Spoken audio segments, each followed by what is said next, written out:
Section 3. Introduction to the thing. In this section, we will take a look at the SparkFun ESP8266 thing. We will learn how to set up the thing.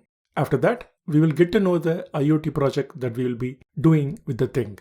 We will cover the list of hardware components that are required to complete our project.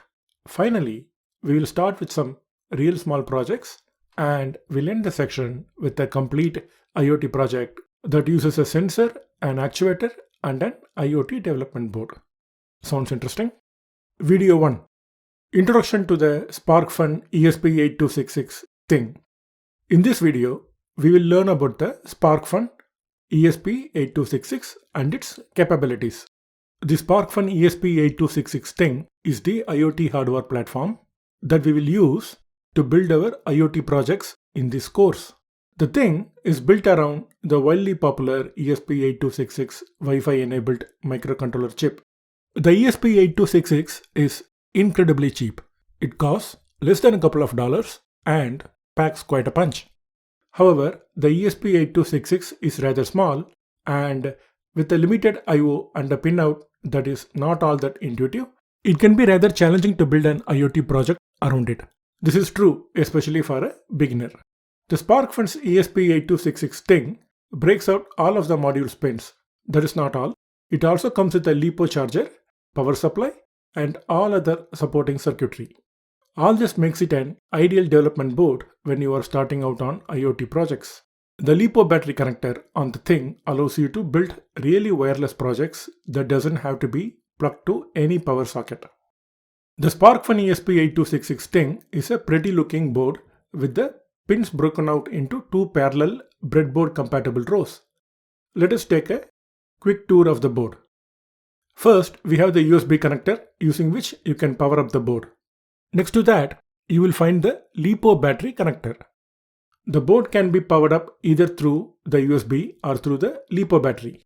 Next to the LiPo battery connector, we have the on-off switch. On the other end of the board, we have a PCB trace antenna for the Wi-Fi. This is the ESP8266 chip here. There is also a 4 MB SPA flash memory on the board. Here is the charging LED that lights up when the battery is being charged. Next to that is the power LED which lights up when the board is powered up. Next, let us take a look at the serial programming header. This 6-pin header can be used to connect the thing to your development computer. The pinout of this header matches the ubiquitous FTDI header. You can interface the serial programming header with 3.3 volt I/O FTDI cable. We will be programming and debugging the thing through the serial programming pins via the FTDI cable. Next to the serial programming header, we have the I2C header. I2C is a very popular communication protocol in the embedded world. You can use the I2C to hook up the thing to a motion sensor, light sensor, OLED display, and so on. The I2C header includes 4 pins: ground, 3.3 volts, SDA, that is serial data, and SCL, that is serial clock. The rest of the power, control, and I/O pins are broken out on the other side of the board. There is also a 10-bit ADC with a maximum voltage of 1 volt. There is also an onboard LED that is connected to the pin 5 of the thing. Now let us flip the thing over. You will find a few jumpers and test points. There is a DTR jumper that allows for auto reset. There is also a FTDI VCC jumper that connects the 3.3 volts pin on the serial header directly to the ESP8266 3.3 volts supply.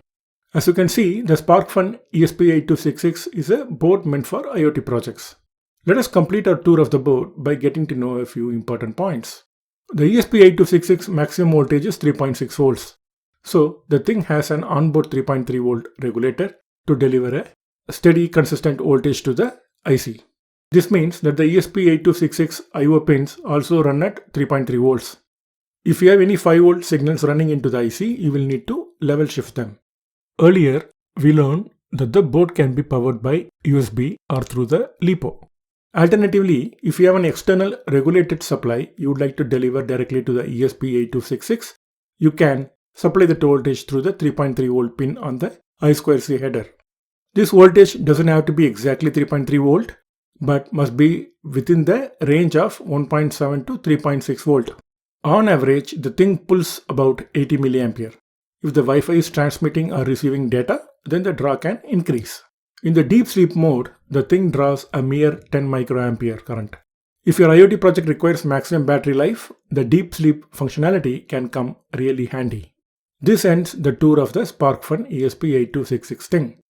Summary: in this video, we took a tour of the SparkFun ESP8266 thing and learned about the various parts of the board and some of its features.